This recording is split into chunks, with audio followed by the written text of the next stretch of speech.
الرحمن الرحیم 9 اور 10 ذی الحجہ کی درمیانی رات میں مزدلفہ میں تھے، تو صبح کو مزدلفہ کا وقوف کر کے پھر مینا میں آئے ہیں۔ آج 10 ذی الحجہ شروع ہو چکی ہے۔ آج کا دن انتہائی مصروف دن ہے اور آج 4 کام کرنے کے ہیں۔ جمرہ عقبہ یعنی آخری جمرے کی رمی کرنی ہے، کنکریاں مارنی ہیں، اور طواف اور حج تمتع اور حج قران جنہوں نے کیا ہے ان کے لیے قربانی کرنا ضروری ہے، حج افراد والوں کے لیے قربانی نہیں۔ اور تیسرا کام حلق کرانا، اور چوتھا کام طواف زیارت ہے۔ ان کاموں کو بالترتیب عرض کرتا ہوں۔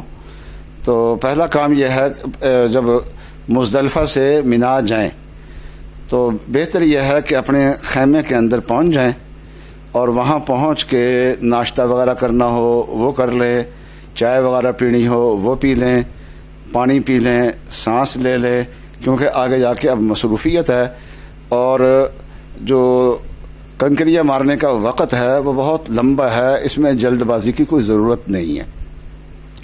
پہلے دن کی جو کنکریاں ہیں 10 کی، یہ طلوع شمس سے اس کا وقت شروع ہوتا ہے، سورج نکلنے سے، اور اگلے دن فجر تک وقت باقی رہتا ہے، بہت لمبا وقت ہے۔ تو اس لیے اطمینان سے پہلے اپنے خیموں میں پہنچیں، مینا کے خیموں میں پہنچیں، وہاں اطمینان سے وہاں سے نکلیں اور مل کے جائیں، اور کنکریاں مارنے کے لیے جانا ہے۔ اور مزدلفہ میں بھی تلبیہ ساتھ پڑھتے رہنا ہے۔ جب یہاں سے کنکریاں مارنے کے لیے چلیں گے تو چلتے ہوئے بھی راستے میں تلبیہ پڑھتے جانا ہے۔ جب سے احرام باندھا ہے اس وقت تلبیہ شروع ہوا ہے، اور 10 ذی الحجہ کو جب کنکریاں مارنی شروع کریں گے اس وقت پھر تلبیہ ختم ہو جائے گا، جو شروع کیا تھا اس وقت تک تلبیہ پڑھنا ہے۔ تلبیہ پڑھتے ہوئے جائیں گے۔ بسا اوقات مختلف مکتب اور مختلف خیموں کے لیے الگ الگ وقت مقرر کر دیتے ہیں، تو جیسے وہ کہیں ویسے کریں، اس کا مقصد یہ ہوتا ہے تاکہ رش نہ ہو۔ اور پھر مینا سے کئی سڑکیں جا رہی ہیں، تو بعض سڑکیں نچلے فلور پہ ہے اور بعض فرسٹ فلور پہ ہے، اور بعض جو ہے اس سے اوپر کے درجے میں ہیں۔ تو جہاں سے بھی راستہ آپ کو مل رہا ہے اور انہوں نے راستہ بنایا ہوا ہے اس راستے پہ جائیں۔ تو چلتے ہوئے پہلے جمرہ آئے گا، وہاں کنکریاں 10 ذی الحجہ کو نہیں مارنی۔ پھر دوسرا جمرہ آئے گا جہاں کنکریاں ماری جاتی ہیں، وہاں کنکریاں نہیں مارنی۔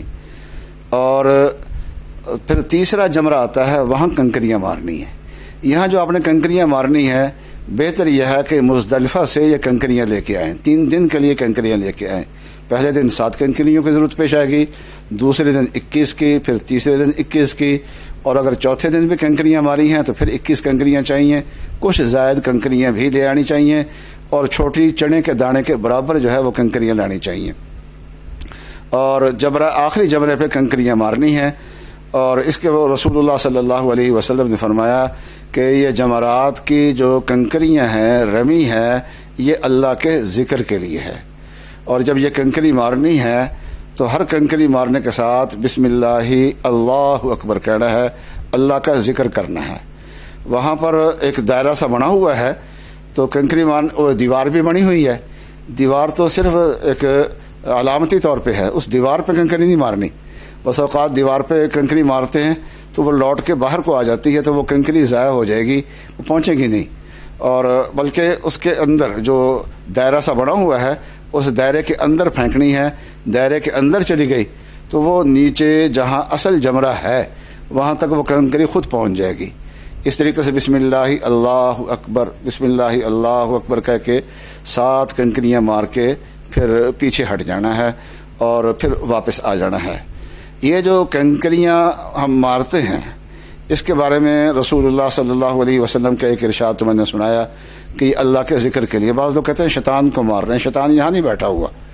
ہاں، ابراہیم علیہ السلام کو نصیحت کرنے کے لیے یہاں آیا تھا، تو ابراہیم علیہ السلام نے اس کو کنکریاں ماری تھیں۔ آج اس کی یاد ہے، آج اللہ کا ذکر ہے، یہ اللہ کے ذکر کے لیے ہے۔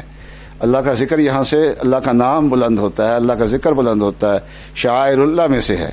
اور رسول اللہ صلی اللہ علیہ وسلم سے پوچھا گیا کہ ان کنکریاں مارنے کا فائدہ کیا ہے، تو رسول اللہ صلی اللہ علیہ وسلم نے ایک موقع پہ فرمایا کہ جو انسان کے اوپر بڑے بڑے گناہ ہیں، مہلک گناہ ہیں، تو وہ گناہ ان کنکریاں مارنے سے معاف ہوتے ہیں۔ تو اللہ کا ذکر سمجھ کے اور گناہوں کی معافی سمجھ کے یہاں پر کنکریاں ماری جائیں۔ اور ایک موقع پہ جب صحابہ نے سوال کیا کہ کنکریاں مارنے کا فائدہ کیا ہے، تو رسول اللہ صلی اللہ علیہ وسلم نے ارشاد فرمایا، وہ قیامت کے دن جس دن آپ بہت محتاج ہوں گے، تو اس دن یہ کنکریاں جو ہیں مارنا، وہ اللہ تعالیٰ جو ہے وہ اس کا فائدہ اس دن آپ کو پہنچائیں گے، وہ اس دن یہ کام آئیں گی کنکریاں مارنی۔ اس لیے یہ بہت اہم ترین عمل ہے اور اللہ کا محبوب عمل ہے۔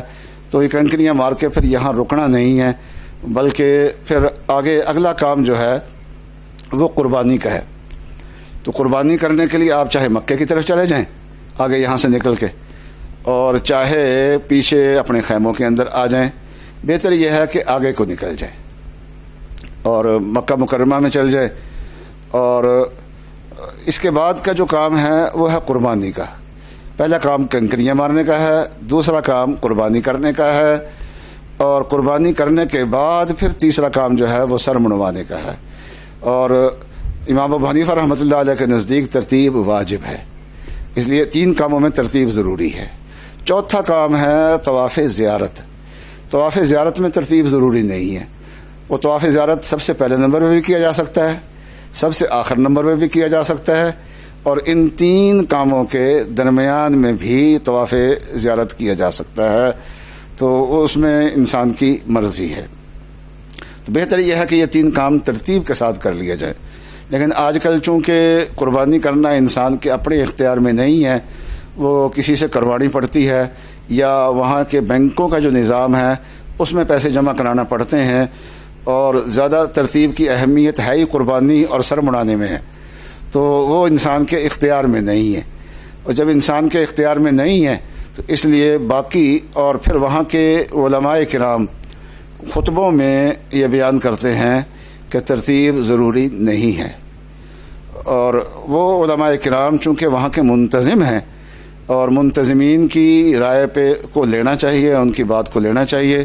وہ اس بات پہ زور اس لیے دیتے ہیں کہ حاجی ترتیب کی رعایت کرتے کرتے بس اوقات رش میں پھنس جاتا ہے، مشکل میں پھنس جاتا ہے۔ مشکل سے بچانے کے لیے اور رش سے اور ہلاکت سے اور نقصان سے بچانے کے لیے وہ کہتے ہیں، اس لیے وہاں کے علماء کی بات کا اعتبار کرتے ہوئے مجبوری کے درجے میں ترتیب کو چھوڑا بھی جا سکتا ہے، گناہ نہیں ہوگا۔ تو یہ 3 کام کر لیے، اب آخری کام جو رہ گیا ہے وہ طواف زیارت ہے۔ تو طواف زیارت سے پہلے اگر حلق کرا لیا ہے تو احرام ختم ہو گیا ہے، اور جتنی چیزیں احرام کی وجہ سے ناجائز ہوئی تھیں، حرام ہوئی تھیں، وہ ساری چیزیں حلال ہو گئی ہے۔ البتہ خامن بیوی کا آپس کا تعلق ابھی جائز نہیں ہے جب تک کہ طواف زیارت نہ کر لے، باقی سب اس لیے وہاں پر نہا لے، اگر حلق کرا لیا ہے تو نہا لے، کپڑے بدل لے، اور اس کے بعد پھر طواف زیارت کر لے۔ اور اگر حلق نہیں کرایا اور طواف زیارت کا موقع پہلے مل رہا ہے تو پھر احرام کی حالت میں ہی طواف زیارت وہ کرے گا۔ تو طواف زیارت 10 ذی الحجہ کو بھی ہو سکتا ہے، 11 کو بھی ہو سکتا ہے، اور 12 ذی الحجہ کی مغرب تک طواف زیارت ہو سکتا ہے۔ ان کے درمیان میں جو راتیں ہیں، ان راتوں میں بھی، یعنی 10 اور 11 کے درمیان کی جو رات ہے اس میں بھی طواف زیارت ہو سکتا ہے، اور 11 اور 12 کے درمیان کی جو رات ہے اس میں بھی طواف زیارت ہو سکتا ہے۔ پہلے یہ سوال ہوتا تھا کہ کس وقت طواف زیارت کریں تاکہ رش میں نہ پھنسیں، لیکن اب جو حرم کی توسیع کی ہے سعودی حکومت نے، یہ اتنی بڑی توسیع کر دی ہے کہ اب طواف زیارت کوئی مسئلہ نہیں رہا، کوئی بہت بڑا، اور کہ ایسا رش ہو کہ طواف زیارت کرنا ممکن نہ رہے، ایسا نہیں ہے۔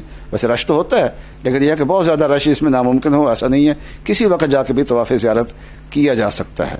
اور ہاں یہ ہے کہ مطاف میں اگر جگہ نہ ہو تو برآمدوں میں کر لیا جائے، اور برآمدوں میں لوگ طواف کرتے ہوئے ڈرتے ہیں، حالانکہ ایک ایک قدم پہ اجر ملتا ہے۔ تو برآمدے میں اگر طواف کریں گے تو لمبا طواف ہوگا، قدم زیادہ ہوں گے تو انسان کو اجر زیادہ ملے گا۔ تو طواف زیارت اس طریقے سے کسی وقت میں بھی طواف زیارت کر لیا جائے۔ 10 ذی الحجہ کو طواف زیارت کرنا بہتر ہے۔ بعض لوگ یہ سمجھتے ہیں کہ 11 ذی الحجہ اور 12 ذی الحجہ کو طواف زیارت کریں گے تو شاید رش کم ہوگا، ایسا نہیں ہے۔ سعودی عرب کے جو حجاج آئے ہوتے ہیں وہ 11 اور 12 کو واپس جانے کے لیے طواف وداع کرنا شروع کر دیتے ہیں۔ تو طواف وداع جو ہے وہ جب وہ طواف وداع بھی شروع کر دیتے ہیں، ادھر سے لوگ طواف زیارت بھی کر رہے ہوتے ہیں، اس لیے 11 اور 12 کو طواف کرنے والے 10 کی بنسبت زیادہ ہو جاتے ہیں، اس لیے 10 کو ہی بہتر یہ ہے کہ طواف زیارت کر لیا جائے۔ طواف زیارت میں 2 کام ہیں وہ کرنے ہیں یا نہیں، ایک اجتباء یعنی احرام کی چادر کو بغل کے نیچے سے نکال کے بائیں کندھے پہ ڈال دیا جائے، اور رمل یعنی تھوڑا سا 3 چکروں میں ذرا پہلوانی انداز سے چلنا، تو یہ 2 کام کرنے ہیں یا نہیں۔ تو اگر صحیح پہلے کر لی ہے، طواف زیارت سے پہلے صحیح کر چکا ہے، اب طواف زیارت کے بعد صحیح نہیں ہے، تو پھر نہ اجتباء ہوگا اور نہ ہی رمل ہوگا۔ اور اگر صحیح باقی ہے اور احرام بھی باقی ہے، ابھی حلق نہیں کرایا، تو پھر اجتباء بھی کرنا ہے اور رمل بھی کرنا ہے۔ اور اگر حلق کرا لیا ہے اور کپڑے بدل لیے ہیں، احرام ختم ہو گیا ہے، اور چادریں اگر پہنی ہوئی ہیں تو ویسے ہی پہنی ہوئی ہیں، وہ احرام نہیں ہے، تو احرام ختم ہو گیا ہے، تو اب اجتباء نہیں ہوگا، البتہ رمل ہوگا۔ اب تو یہ کام کر لیے ہے، تو اب جو ہے وہ 2 دن کی رمی رہ گئی ہے اور منا کا قیام رہ گیا ہے۔